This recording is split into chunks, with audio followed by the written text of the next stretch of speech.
Who wants to hear this? Who doesn't want to hear this? We are back for part 2. Never had that happen. And okay, little side note, there's a little mute button here and it kept pressing on and on like that. I wasn't touching it. It was going red, white, red, white. And I'm like, so you're all are witnesses. Yeah. If you're like, this doesn't exist. This is look. It was right. I wish I was recording it because I'm like, I didn't press it. Okay, We have a visitor. I do have a visitor. I just want to be annoying. See, just like people. There's some people that are annoying. This one was annoying. Back up. Okay, we get it. It was funny. Not the second time.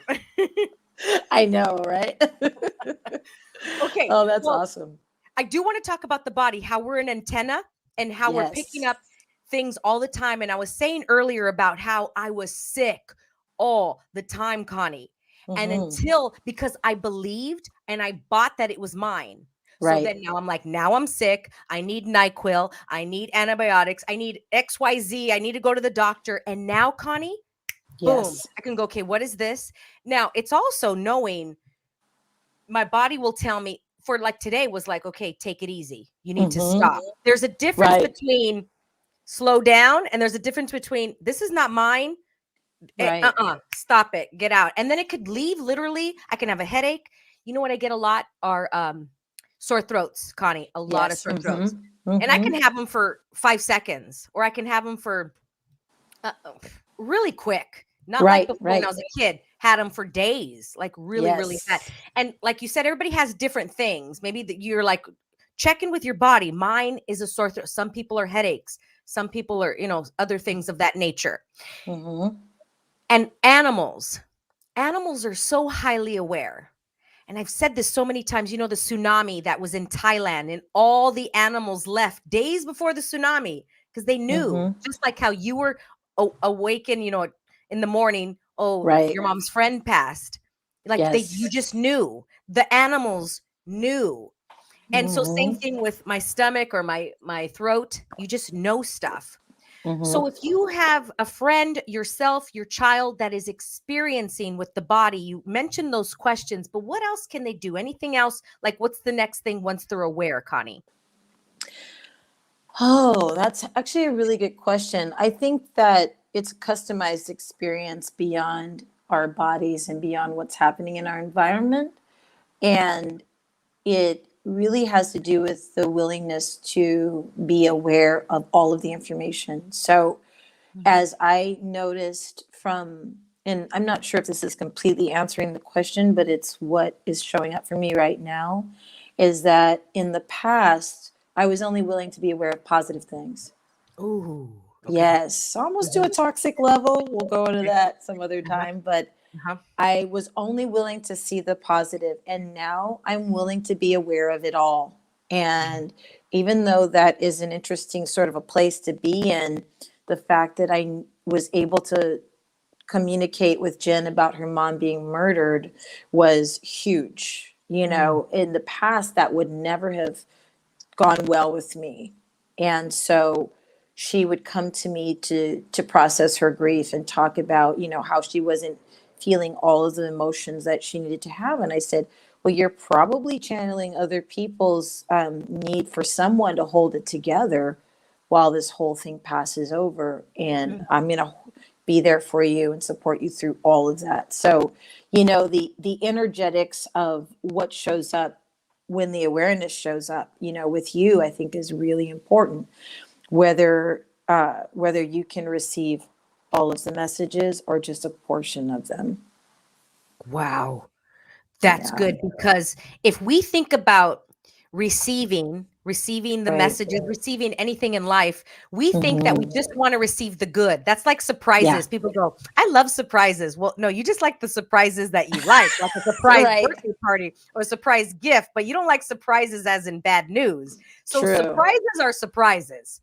And you receive all the surprises, even the ones that are not as fun. Because then we peekaboo, Connie. We peekaboo. We go, I just want to get this one, but I don't want that one. Can you receive all of it? The kindness and the unkindness?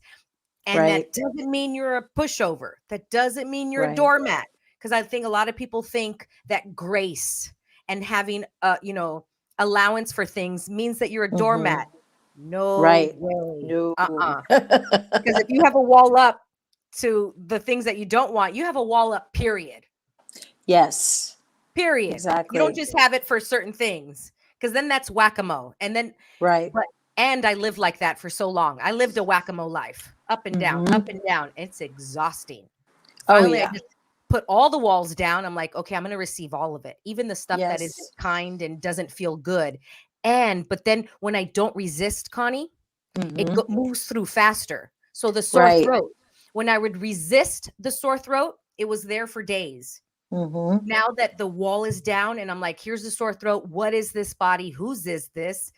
This is not mine. What needs to be, what do I need to know here? What information is here? That's another question I ask. Right. When I don't have resistance, Connie, it leaves. That's true. Faster. Yeah. Very true. I also noticed something else with that happens with my body when I'm receiving a lot of information. And this is kind of the other side of it, I think, is, okay, say I'm standing in front of an audience and I'm receiving a lot of people's points of view and my body cramps up. I start having these uncontrollable cramps. I have a cramp in my finger all the way down to my legs. And then when I start, doing work to push that all away or push it all down, move it someplace else, return it to sender, then I experience more of an ease. But it's so interesting how, there's so many projections that affect our body, and like you were talking about earlier, that information that's coming from so many different people can all come to you at once, especially when it's all funneling towards you as you're standing on stage, So I've been really working on what supports I require. And right now, the types of supports I'm requiring is also of a physical nature, like taking magnesium just to, it almost seems to offset some of the spirit world. Keeping your pineal gland clear by taking iodine. Taking an extra dose of iodine helps to keep your pineal gland able to receive the messages, because otherwise it'll start to calcify if you don't use it. So ignoring your awareness can do things to your body that disintegrates it over time. That is so true for me, because I'm not a nervous type person. I'm a performer. I mean, I've been on stage forever, right? And I can go up and all of a sudden I'm holding a microphone 1 out of 10 times and I'm shaking. And I'm like, oh, I have to hold the microphone like this. Right. And then I'm thinking up there going, what is this? Not me. This is not me. I don't get nervous on stage. And I have to grip it so hard so that I don't shake uncontrollably to get through. I've had that a few times and I'm like, whoa, this is interesting. There's a lot of stuff in this room, daggers, whatever it is coming right at me. Oh, kind of lost my train of thought. I wanted the last thing. Oh, okay. Somebody listening, is like, okay, this is horse crap. Like, this is dumb. This is crazy. This is what I always say. I'm like, cool. It saved my life, though. So either, it's all choice. Live in a logical world and stay there and kind of still be miserable, or come over here and save your life. For the ones that are listening, this saved my life, Connie. Because I know I would have chosen death many, many times, because I was picking up all this depression. Yes. And I remember wanting to kill myself and going, this is not me. And it was like I was fighting myself, the little devil and the angel, literally. This is Joanna going, no. And this is like, kill yourself. I'm going, I'm not crazy. I'm not crazy. And now I'm going, whatever. Who are you? Get out of here. And I know Connie could save so many lives. I know it can. And it's me and you and people like we are to share these stories, to go, if you've tried everything, have you tried this? Right. Because I thought I tried everything, Connie. I'm like, I went to Tony Robbins. I mean, you name it, girl. I was at every class. I walked on every coal of fire. I jumped out of every plane. I mean, if everybody knows, I did everything. And I want to share it now with the world, to go, this saved me. And if there's a parent out there that's like, I don't know, my kid is a great kid, but they just cannot get it together. Hello, right here. Great kid. I just was like one beat behind because I was just aware of it. It's like I'm at a concert, Connie. Is it like this for you? You know, when you're at a concert and there's just people all around you, you know, and you're there for a couple hours and you're like, okay, get me out of this mosh pit. Yep, absolutely. So imagine if you're in that mosh pit that's what it feels like all the time, like just stuff all around you all the time. That's the best way I can describe it. And I think that's why a lot of empaths are introverts.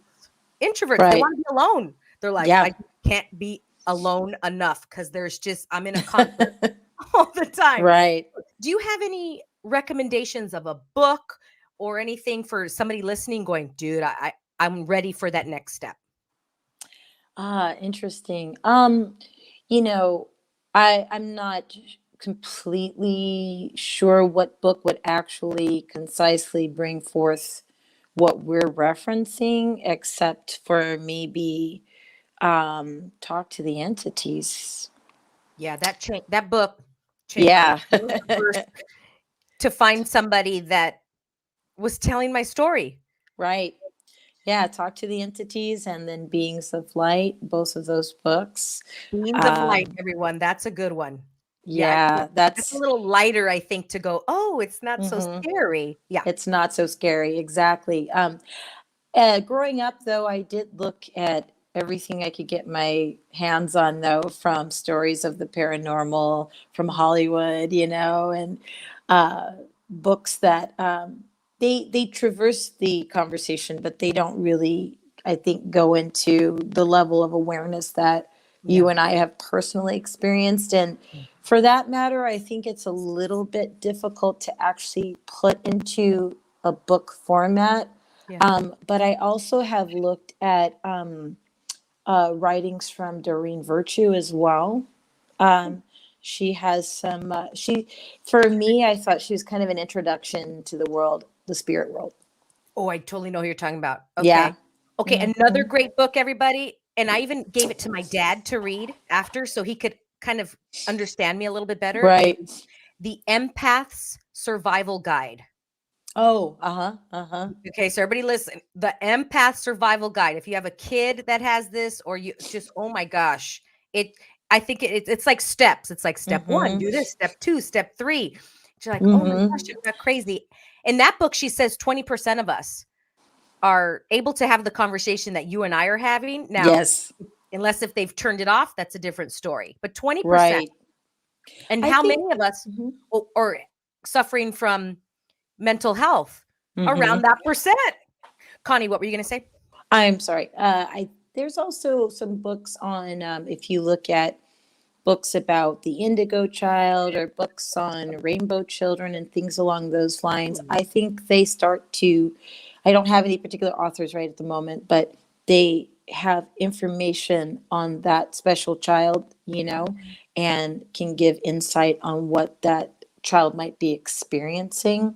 And then chances are the adult will find that it relates to them as well.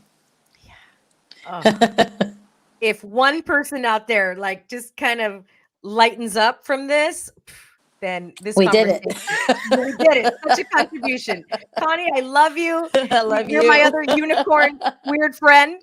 You know, and if anybody listening is like, oh my gosh, there's another unicorn. Yes.